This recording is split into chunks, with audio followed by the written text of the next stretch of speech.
विश्व वंदनीय संत सम्राट सद्गुरु कबीर देव,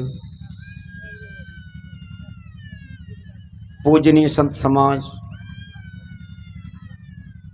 धर्म प्रेमी सज्जन, माताएं बहनों, नन्हे मुन्ने बच्चे, आप सभी को मेरा हार्दिक अभिनंदन, शाहे बंदगी।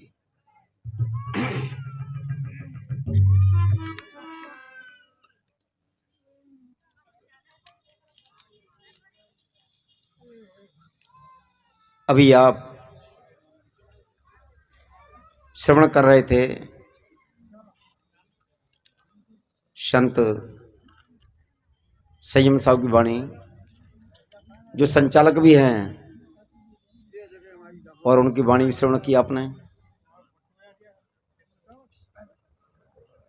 और उनसे पहले वकील साहब शाम को भी खुल करके बोले, बहुत अच्छा बोले, और अभी भी बहुत अच्छा बोले। उन्होंने एक बात बहुत बढ़िया कही कि सद्गुरु कबीर का अनुयायी होकर अपने आप को कबीरपंथी कहलवा कर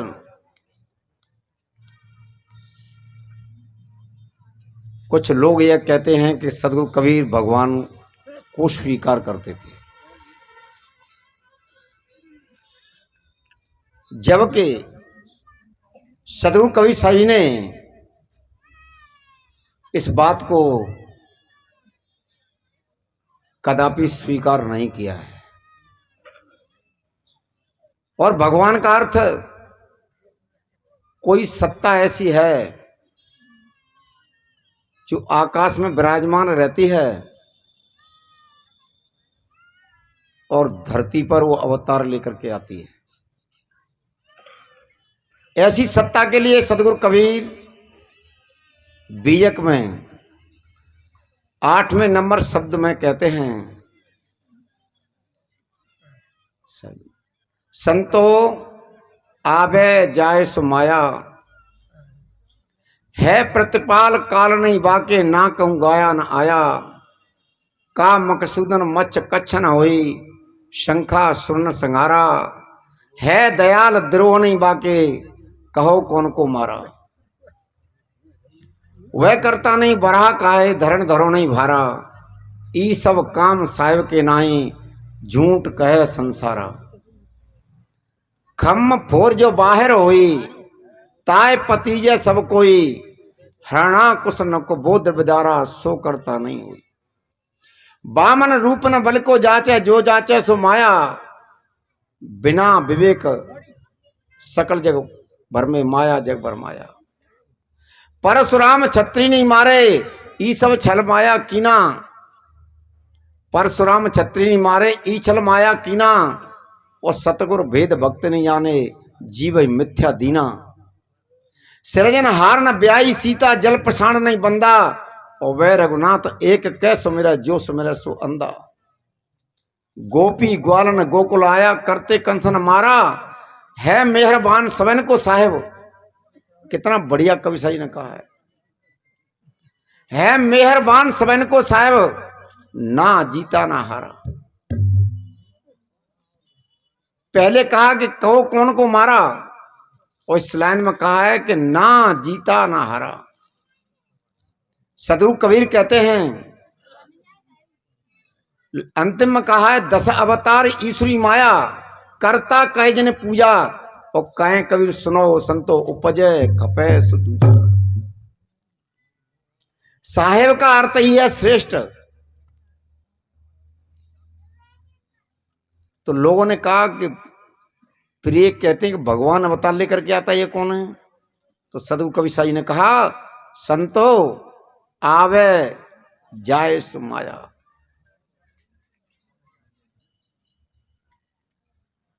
रामपाल ने कहा मैं कबीर का अवतार हूं,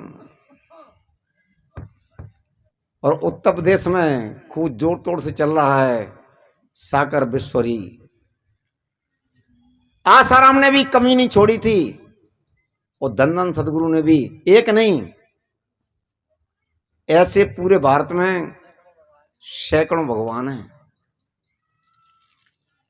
और इन भगवानों की बात करने वाले व्यक्ति से मैंने ये कहा, ये बताइए भगवान एक है कि अनेक हैं?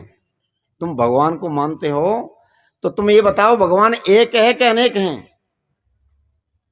उसने कहा भगवान एक है। तब रामपाल भगवान है कि जी विश्वहरि भगवान है कि आसाराम भगवान है कि धन सदगुरु के मुखिया राम रहीम भगवान है? इस्लाम कहता है कि सृष्टि को खुदा ने बना के तैयार किया है। हिंदू धर्म कहता है कि पूरी सृष्टि को भगवान ने तैयार किया है। ईसाई कहता है कि पूरी सृष्टि को खुदा ने तैयार किया है। जब एक ही है, जब एक ही ने सब कुछ बना के तैयार किया है, तो तुम्हारा ये मतभेद कैसा? हिंदू धर्म का मानना है कि हमारे धर्म के अनुसार तुम चलोगे तो ठीक बात है, नहीं तो समझ लो। इस्लाम धर्म कहता है कि हमारे कहे अनुसार तुम चलोगे, जैसा कि हमने भगवान को माना है, खुदा को माना है, तैसा तुम मानोगे, तुम जिंदा रहने देंगे, वरना नहीं। ईसाई धर्म के मानने वाले कहते हैं कि हमारे अनुसार रहिए आप, तब तो ठीक बात है। प्रेमी सज्जनों, सदगुरु कबीर साई जी ने आजीवन यही तो समझाया था, क्या तेरे ऊपर कोई नहीं स्वर्गे पताल में, तेरे ऊपर कोई नहीं स्वर्गे पताल में, और हुआ नहीं होगा नहीं तीनों ही काल में। और जो कबीर का अवतार, कबीर पंथी होकर, कबीर के अनुयायी होकर के जब इस बात को कहते हैं, क्या कि भगवान आकाश में रहता है, अथवा कबीर साई सत्यलोक में रह करके यहां बार बार अवतार लेकर के आते हैं, और सदगुरु कबीर आडंबर, ढोंग, पाखंड, चमत्कार का भरसक पुरजोर खंडन करते हैं, जगाते हैं, समझाते हैं कि इस प्रकार की जो लोग बात कर रहे हैं उनके विचार ठीक नहीं है। जो चमत्कार की बात कर रहे हैं उनकी ये बात ठीक नहीं है, इसमें मत फंस जाना। यह बात कबीर साई ने क्यों कही? कबीर साई एक बात तो ये थी कि सदगुरु कबीर मानवतावादी संत थे। सदगुरु कबीर साई के विचारों में, सदगुरु कबीर साई के नेत्रों में मनुष्य से अलावा दूसरा दृष्टिगोचर नहीं था। तुम क्या मानते हो ये तुम्हारी मर्जी की बात है, पर सदगुरु कबीर की विचारधारा में मानवता के नाते सब मनुष्य थे। इसलिए सदगुरु कबीर कहते हैं, बोई महादेव बोई मोहम्मद ब्रह्मा आदम कहिए, और को हिंदू को तुरक कहा बे एक अजमी पर रहिए। ना कोई हिंदू है, ना कोई इस्लाम है, और ना ही वो ईसाई है, ना कोई है। कौन है? ये सब मनुष्य हैं। ये क्या है? ये सब मनुष्यों की मान्यता है।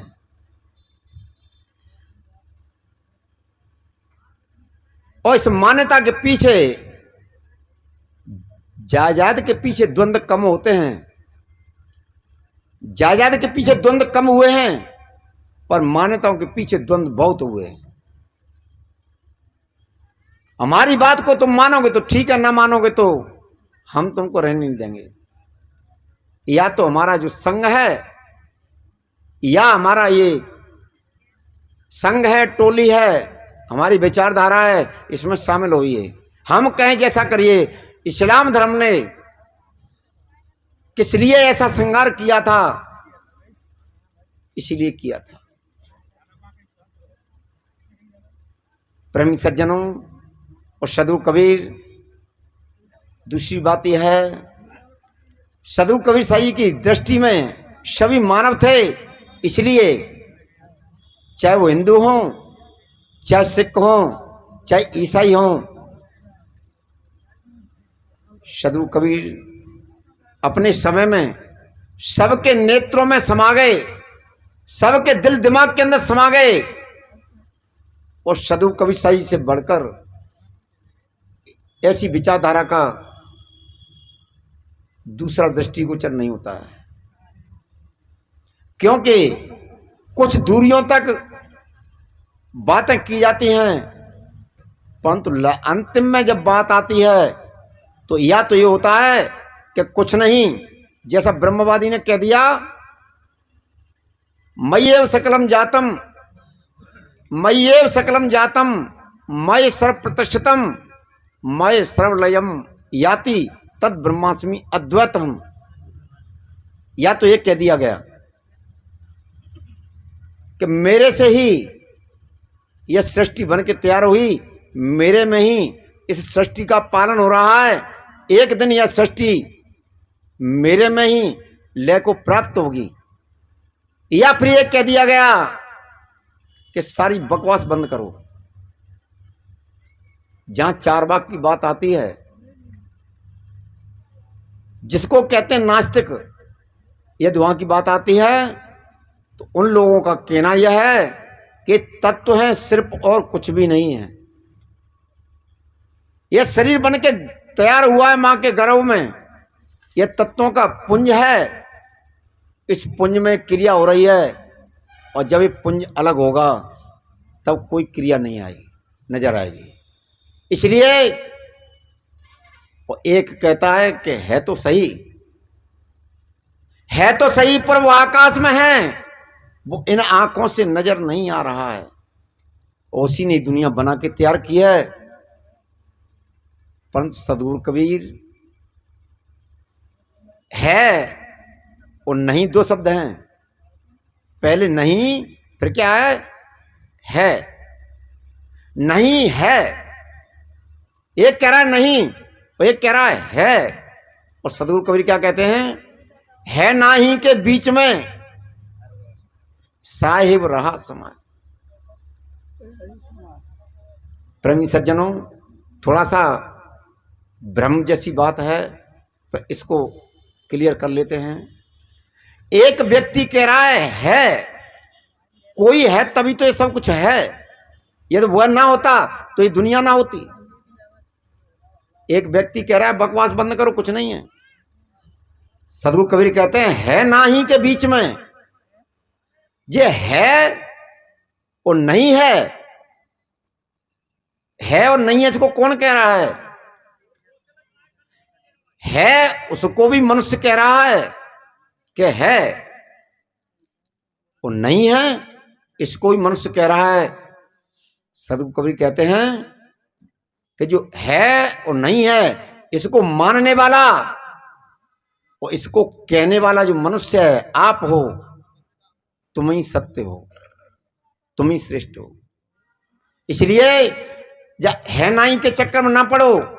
सदगुरु कबीर कहते हैं आप अपने आप को पहचानिए, आपने इस तत्व को जानिए।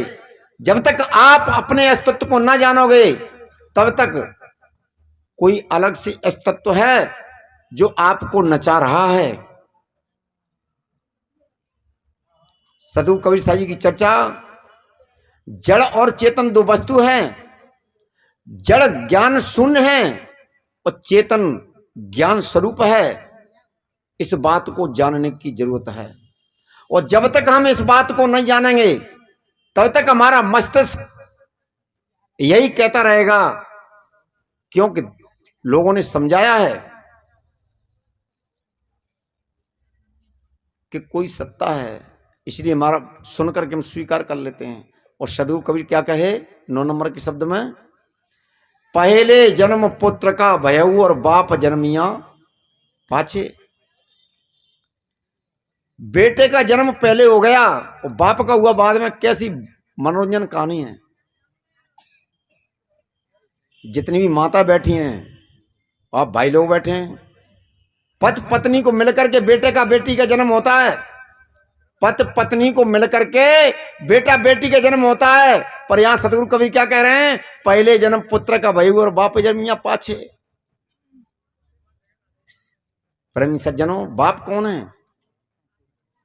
बाप जो हमने ऊपर मान रखा है वो बाप, उस बाप की बात है सतगुरु कबीर कह रहे हैं। जो तुमने बाप मान रखा है, परम पिता परमेश्वर मान रखा है, उसका जन्म तो बाद में होता है। मानने वाले का जन्म पहले हो जाता है। बच्चे का जन्म होकर के बच्चा देखता है कि मम्मी तो लोटा पर लोटा और लोटा के ऊपर प्लेट रख करके उसको भी ढक करके मंदिर जा रही है। और बेटा पूछता है, पप्पू पूछता है, मम्मी कहाँ जा रही है? कि देवी के मंदिर में, भगवान के मंदिर में भोग लगाने जा रही हूं। और पप्पू पूछता है, वो कैसा भगवान? क्या? अरे बेटा, उसी की तो मेहरबानी है, उसी की मेहरबानी है कि उसी की कृपा दृष्टि से मैंने अपनी मां के गर्भ से जन्म लिया, उसी की कृपा दृष्टि से मैंने तुझे जन्म दिया।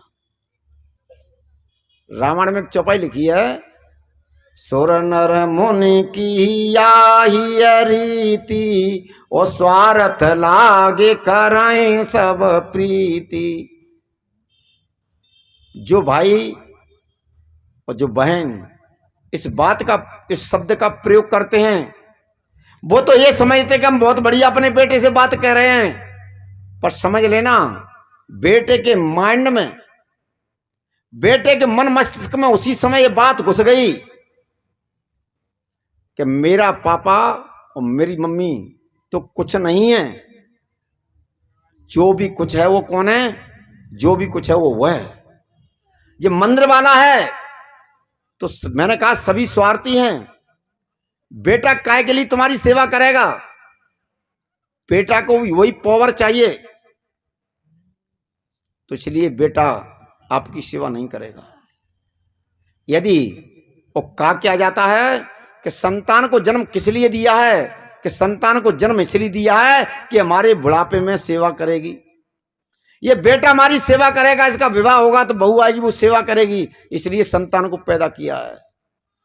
परंतु हमने संतान का मस्तिष्क, उसका रास्ता ही ऐसा मोड़ दिया कि वो सेवा हमारी नहीं करे। प्रेमी सज्जनों, सदगुरु कबीर साई ने इसके लिए क्या कहा? कबीरन भक्त बेगारिया, कंकर पत्थर धोए, अंत समय बिसरा के सो अमृत डारन खोए।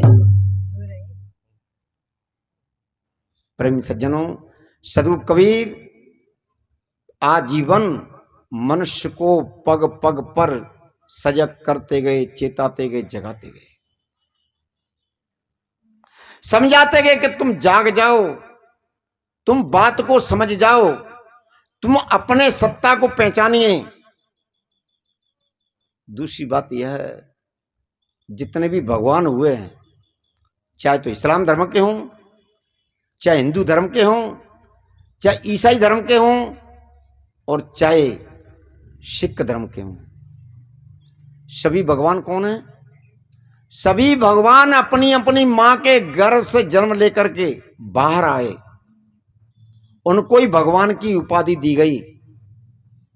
कब दी गई? सदगुरु कबीर के अंदर में ये गुण ना होते, कौन जानता सदगुरु कबीर को? तथागत बुद्ध के अंदर में ये करुणा ना होती, कौन जानता उनको? विवेकानंद के अंदर में इतना विवेक ना होता, कौन जानता उनको? जितने भी महापुरुष हुए हैं उन सब के अंदर में वो गुण रहे हैं, इसलिए उनकी महिमा है। यदि गुण ना होते तो कोई नहीं जानता। इसलिए सदगुरु कबीर कहते हैं, मानुष तेरा गुण बड़ा, मानुष तेरा गुण बड़ा, मास न आवे काज, वो हाड़ न होते आभरण, तुचा न भाजन बास। हे मनुष्य, तुम अपनी स्वसत्ता को पहचानिए, अपने गुणों को पहचानिए। समस्त जितनी वनस्पतियां हैं, जितने प्राणी हैं, भैंस दूध नहीं देती है तो कहां भेज देते हैं उसको? भैंस दूध नहीं देती, कहाँ भेजते हैं? सीधा कसाई के हाथों में। गुड़ में मिठास ना हो और फ्री कोई यूं कहे एक ट्रक गुड़ रखा हुआ पर मीठा नहीं है, कोई भी खरीदना नहीं चाहता है। मिर्च तीखी होती है और मिर्च से हाथ लग जाएं, भाई मिर्च की अमनियाँ करेंगे, सब्जी में डालेंगे तो हाथ तो लगाने ही पड़ेंगे। और वही हाथ कहीं घाव पर लग जाए या आंख में लग जाए तो कैसी दशा होगी। तिल मिला जाता है आदमी, और उसी मिर्च में यदि तीखापन ना हो और कोई कहीं एक ट्रक मिर्च रखी है, आप फ्री ले जाइए, तो क्या कहेंगे? जब तीखी ही नहीं है क्या करेंगे इस मिर्च का?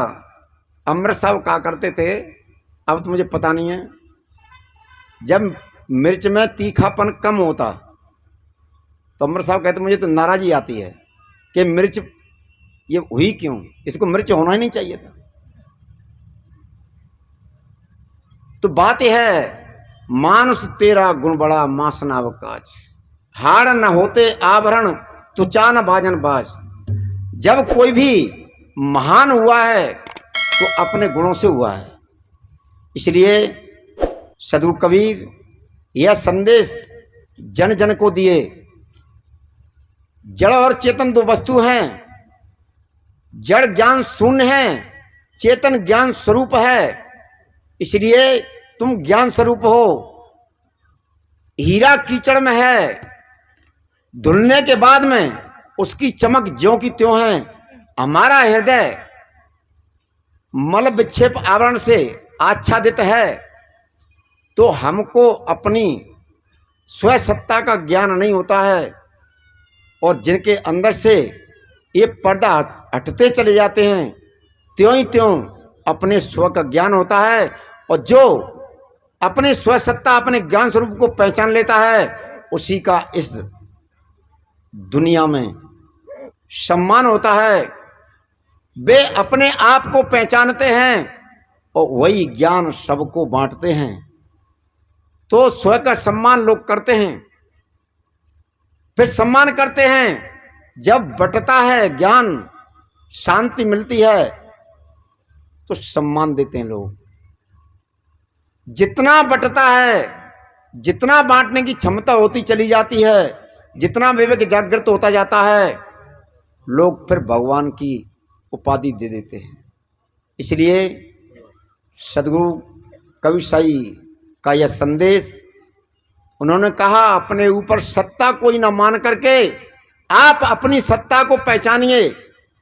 दूसरी जो सत्ता जड़ है उनके गुण धर्मों को समझ लीजिए, तो क्या होगा? आप समझेंगे तो आपके अंदर में भ्रम पैदा नहीं होगा, और भ्रम पैदा नहीं होगा तो आपको भटकना नहीं होगा। और यदि आप इन बातों को ना समझेंगे तो आपकी लक्ष्य भूत भगवान देवी देवता डाकनी सांकनी चुड़ैल इन सब की ओर जाएगी, जिसके लिए सदगुरु कबीर ने कहा ये ब्रह्म भूत सकल जा खाया, और जिन जिन पूजा तेज हेड़ाया। लगे रहो। एक बात और याद आ गई, उसको कह के पूरा कर रहा हूं मैं।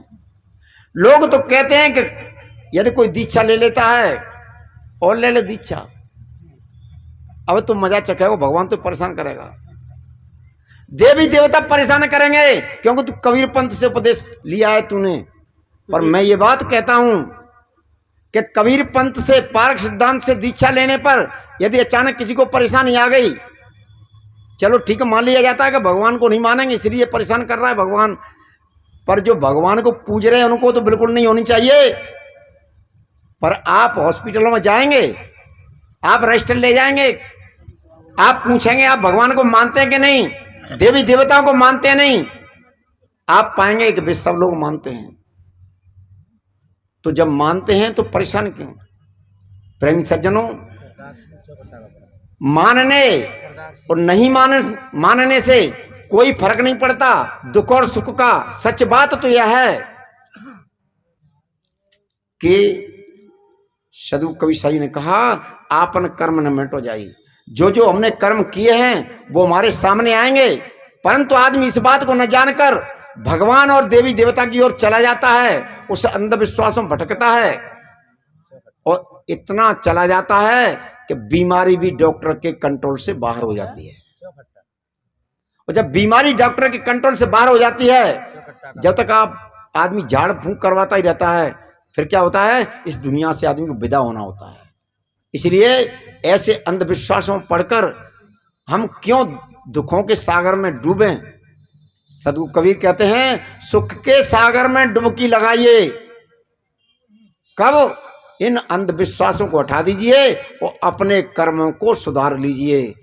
कर्मों को अपने सुधारोगे भाई तो तुम पर जुर्म है न ईश्वर खुदाई, और कर्मों को अपने बिगाड़ोगे भाई तो कोई न रोकेगा ईश्वर।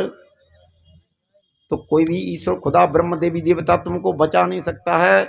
और कर्म तुम्हारे अच्छे हैं तो कोई भी ईश्वर ब्रह्म परमात्मा की हिम्मत नहीं, क्षमता नहीं कि तुमको दुख दे दे। कहने का तात्पर्य, हमारे जीवन में हमारे कर्मों के अनुसार सुख दुख होते हैं। उन सुख दुखों को देख करके हमें कभी भी अंधविश्वास की ओर नहीं भागना चाहिए और अपनी स्वसत्ता को पहचानना चाहिए। कोई भी कहे, यह समझिए कि जिन सदगुरु कबीर साईं ने इस बात को आजीवन समझाया, उनके कंधे पर क्या, सिर पर बैठ करके लोग ये कहते हैं कि आकाश से कोई सत्ता आती है, अवतार लेती है और दुख सुख देती है। वह तो समझ लीजिए कि इससे ज़्यादा शब्द बहुत अनर्थ कर रहे हैं सदगुरु कबीर के साथ में। इसलिए हम आप सबको सदगुरु कबीर की सच्ची बात को समझने का प्रयास करना चाहिए, समझना चाहिए, उस पर चलना चाहिए, तो जीवन में सुख होगा, शांति होगी और कल्याण होगा। इन्हीं शब्दों के साथ मैं अपनी वाणी को विराम दूंगा। सभी मिलकर के एक जोर से जयकारा बोलेंगे। बोलिए सदगुरुदेव की, सदगुरु स्वर्ण साहेब की।